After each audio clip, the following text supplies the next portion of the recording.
Ih, lucu banget. Ini beneran dibuang. Padahal masih bagus begini loh. Sayang amat. Apaan tuh? Kok kayak boneka santet? Anak aja. Tapi mirip boy sama lo. Cantik kan? Bejir. Iri bilang, bos. Yuk ikut aku. Juliet, nilai kamu turun terus. Kalau begini, kamu bisa-bisa nggak naik kelas. Apa? Nih, Kamu kan tahu aku nggak suka rasa ini. tapi di kantin tadi sisa. Dasar nggak peka. Terserah. Kok dia malah pergi sih? Aku pulang. Juliet, sore kali kau pulang. Tiap-tiap hari kerjanya main HP terus. Tengok tuh anak tetangga, sudah bisa cari uang. Berisik ah. Kau itu melawan terus. Mending dulu mama buang kau ke sungai, biar dimakan buaya. Kenapa sih semuanya pada jahat sama aku? Enaknya jadi kamu. Gak usah belajar. Gak berantem sama pacar. Gak dibanding-bandingin sama orang tua. Aku pengen jadi kayak kamu. Juliet. Nah ini mama belikan seblak pedas. Seblak? Mau. Makasih ma. Aku sayang sama mama. Ah bisa saja kau. Kalau kau manis kayak gini kan mama senang. Kenapa aku gak bisa bergerak? Juliet, maaf ya soal tadi siang. Jangan ngambek lagi. Kita pergi nonton yuk. Snow, dia bukan boleh. Kamu tunggu bentar ya di bawah. Aku siap-siap dulu. Oke. Snow, tolong. Katanya kamu mau jadi kayak aku. Permintaan kamu udah terkabul kan? Tapi kok kayaknya kamu gak senang sih? Apa? Enggak, aku gak mau begini. Hah. Selamat tinggal. Wah, lucu banget. Pagi-pagi udah bikin bete aja. Kia, ini kan barang-barang kamu. Kenapa bisa nyampe meja Celo sih? Iya, sorry Celo. Lanjut scroll TikTok ah. Buku paket, buku catatan, kotak pensil. Celo siap belajar. Cia, meja kamu berantakan banget sih. Hah? Celo, boleh pinjam baju kamu nggak? Buat apa? Lap iler. Hehe. Jorok banget sih. Nggak mau ah. Sana. Cia, Celo udah bilang berapa kali botol minum kamu jangan di meja Celo dong. Sempit tahu. Ih, bentar doang padahal. Pelit banget. Enggak. Aku bakal pakai penggaris buat ukur. Celo bakal sama ratain sentimeternya. Ini aku tidak buat bikin garis batas ya, biar kamu bisa lihat dan gak lewatin mulu. Ingat, ini wilayah aku, ini wilayah kamu. Jangan sampai kamu atau barang-barang kamu masuk ke wilayahku, oke? I'm okay, I'm fine, kencana. Jadi kalau sampai ada barang kamu di meja Celo lagi, itu bakal jadi punya Celo. Hah? Kok gitu? Lingkaran kecil, lingkaran besar. Ih, tuh kan Cia. Sekali lagi ya. Bener-bener nih orang. Iya, maaf deh. Parah banget sih Celo. Kan aku juga gak sengaja. Ada kotak pensil nih di meja Celo. Berarti ini jadi hak milik Celo dong. Hah? Jangan dong Celo. Eits, gak bisa. Salah sendiri. Wow, masih lengkap dong. Celo balikin please. Siapa suruh lewat batas? Ini punya Celo. Celo, aku janji gak ngulangin lagi deh. Mayan. Seperti biasa tiap malam Jumat gue bakal ngundang tamu ke studio buat ceritain pengalaman horor mereka. Selamat malam semuanya. Aku Mimi. Belum! Hasil buru-buru, lu ngapain di mari? Perasaan lu kagak ada dalam daftar tamu dah. Ada. Ngekor sendiri dia. Tahu dah, masa bet heran. Pokoknya kemarin mau cowok-cowok pergi, Mimi harus ikut. Mimi kan bagian dari cowok-cowok. Lu udah pernah ditampol pakai mic belum? Hajar tiba hajar. Udah daripada buang-buang waktu mendingan langsung mulai aja. Ya, silahkan. Lo tau kan di sekolahnya ada satu ruangan yang selalu digembok dan di depan pintunya ditempel tulisan dilarang masuk. Yang di ujung lorong itu. Waktu itu ada rapat OSIS sampai malam dah kalau nggak salah. Dan emang sisa kita bertiga doang tuh di sekolah. Nah, pas kita mau cabut, kita nggak sengaja lewat ruangan itu. Dan gua lihat pintunya nggak dikunci. Terus, Si Vian kepo sama dia dibuka tuh ruangan. waduh. Karena ruangan itu gelap nggak ada lampu, gue suruh Askan nyalain flash HP. Gak gede sih ruangannya, cuma ada satu meja sama satu kursi di dalamnya. Tapi baunya itu loh, bener-bener kayak amis banget. Tiba-tiba ada suara cewek ngebentak kita. Shut up. Mimi takut. Sekali lagi gue jadi sajen lo. Cewek itu marah. Dia bilang, ngapain tuh yang di ruangan ini? Katanya dulu itu ruang jaga. Dan ada anak yang diperkaos dan dibunuh secara brutal sama sapam di ruangan itu. Serius? Sampai noda bekas darah yang tertinggal di tembok dan lantai nggak mau hilang, makanya ruangan itu ditutup. Akhirnya kita minta maaf sama si Ratna, terus pulang. Bentar, nama cewek itu Ratna. Yoi, kakak sih piling gua, nggak pernah lihat soalnya. By the way, kenapa muka lu mendadak pucat, Tifa? Gue lagi nyari bahan buat tugas makalah. Dan koran lama yang gue baca. Jasad korban pemerkosaan ditemukan membusuk dalam keadaan mengenaskan di sekolah S. Hah? Diketahui siswi tersebut bernama Ratna. Seperti Seperti biasa, tiap malam Jumat gue bakal ngundang tamu ke studio buat ceritain pengalaman horor mereka. Selamat malam, Aska. Malam, Ceh. Silahkan. Kejadian ini aku alamin waktu aku masih SD. Aku baru pindah rumah dan langsung kenalan sama beberapa anak tetangga. Hah? Nah, mereka ngajakin aku pergi ke pabrik kelimun yang udah ditutup. Tempatnya gede banget, Ceh. Walaupun emang agak kotor, karena udah lama gak ditempatin. Oke. Kita berlima main petak umpet. Habis Om Pimpa, aku yang jaga. Pertama aku ketemu D, S, K, sama Y. Terakhir tinggal si Hani. Tapi aku cari kemana-mana, gak ada. Sampai teman-teman bantuin nyari, tetap aja gak nemu. Waduh. Pas denger azan maghrib, pada mikir, mungkin Siha udah pulang kali. Jadi kita semua balik ke rumah masing-masing. Iya. Malamnya, mamanya Siha ketok pintu rumahku. Mukanya panik, terus bilang kalau Siha belum pulang. Loh, Iya, akhirnya semua bantu keliling, manggil-manggil nama Hak. Sambil mukulin panci sama beberapa perabotan dapur lain. terus? Ada Pak Kiai juga ikut turun tangan, Ceh, bantuin doa gitu. Keberapa lama Pak Kiai bilang, coba cari di bawah kolong meja pabrik limun. Dan bener aja, Ceh, Siha ditemuin pingsan di sana. Hah? Begitu Siha bangun, dia langsung muntah kotoran manusia. Ew.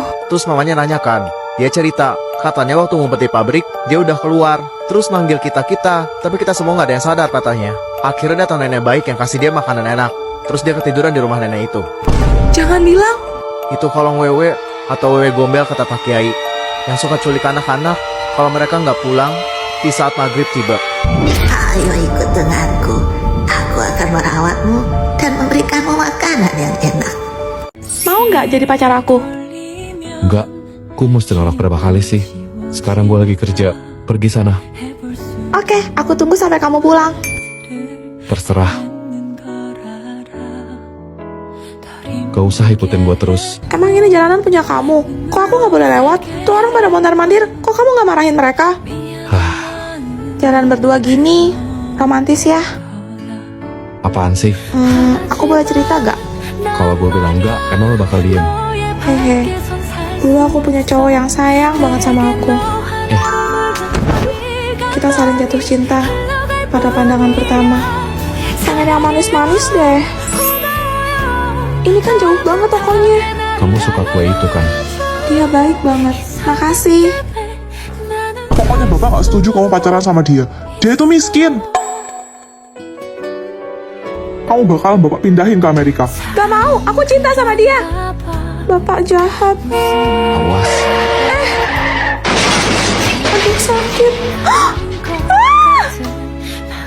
Snow, kamu udah sadar? Kamu siapa? Tiba-tiba dia berubah seperti orang asing. Pasien mengalami amnesia, tidak tahu kapan ingatannya bisa kembali. Apa? Sekarang dia di mana? Dia kini sudah berbeda. Tapi aku berjanji, aku tidak akan menyerah untuk mendapatkanmu kembali. Kenapa hatiku terasa sakit saat melihatnya menangis? Titip absen ya. Lo mau kemana?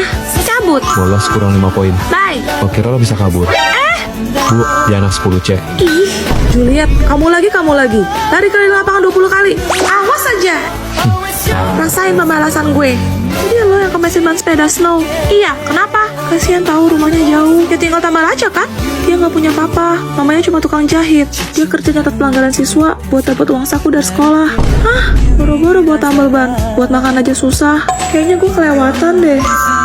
Maaf soal sepeda lo. Jadi itu kerjaan lo. Pergi sana. Gue mau ngeles sama lo. Sejam 50.000. Minggu libur. Oke. Aduh, lapar. Ini buat lo. Makasih. Nomor 7 gimana? Kalau pindah sama dengan jadi minus. Ternyata dia ganteng. Lo liatin gue mulu. Emang di muka gue ada jawaban? Alamak. 2 jam ya. Kamu nabung buat apa? Aku mau kuliah di kampus SS. Itu kan jauh banget. Yap. Kalau gitu, aku juga. Aku suka sama kamu. Aku mau selalu dekat kamu. Janji ya kita sama-sama terus.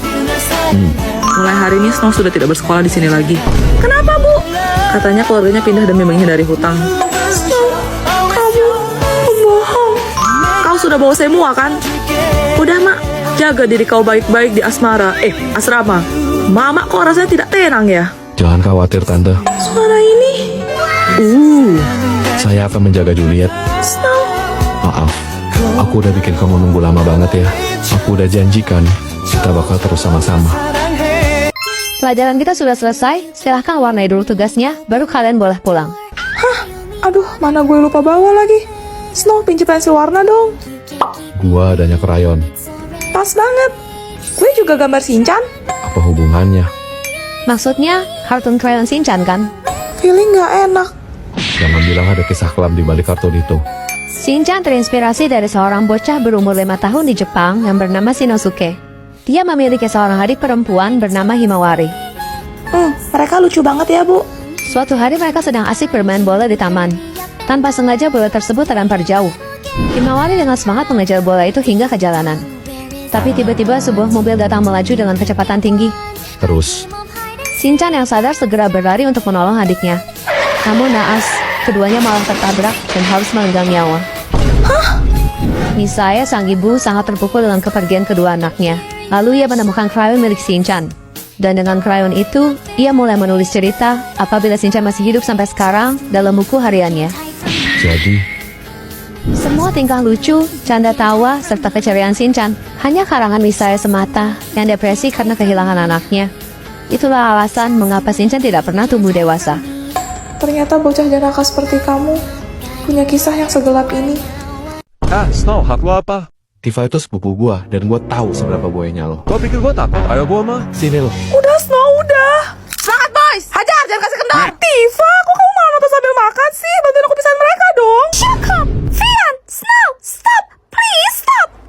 Snow, dengerin Mimi, lihat mata Mimi. Ada belek tuh. Pokoknya Mimi gak mau ada kekerasan ya di sini. Tapi Mimi, Juliet, kamu gak usah ikut-ikutan deh. Cuma Mimi yang bisa tenangin mereka karena Mimi tuh deket banget sama Vian. Hah, sejak kapan? Vian, kamu gak perlu begini. Mimi tahu kok, kamu orang yang baik, sopan, suka godain Mimi. Tapi, kenapa kamu jadi berandalan nakal gini? Mimi gak kenal sama Vian yang kayak gini. Gue aja gak kenal siapa, Jir. Mimi tahu, Vian yang dulu masih ada dalam diri kamu kan? Vian yang selalu slip call Mimi, yang selalu muji Mimi cantik. Apa cuma Mimi ya cewek yang diperlakukan spesial sama Vian? iya gitu. Selera lo yang kasih lo mendubur-dubur gini. Kagak ya, fitnah. Di mana Vian yang Mimi kenal? Vian yang hatinya lembut dan gak pernah berantem sama cowok demi rebutin Mimi.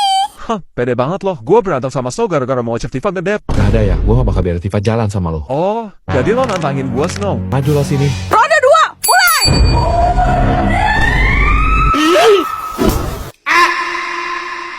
Astagfirullahaladzim.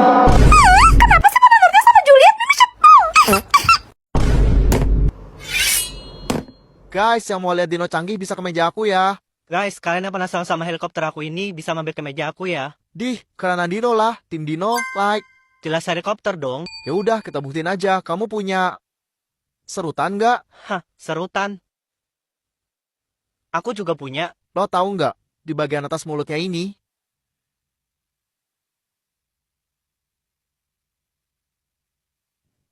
ada penggaris loh. Penggaris.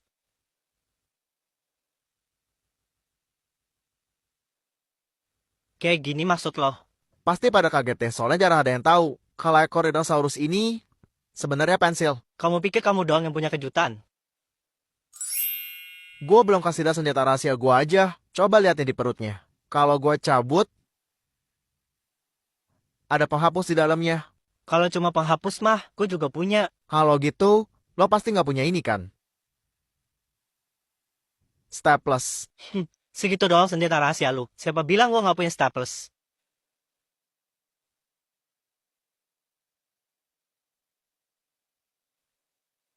Hah, Kalau ini lo punya nggak? Gunting.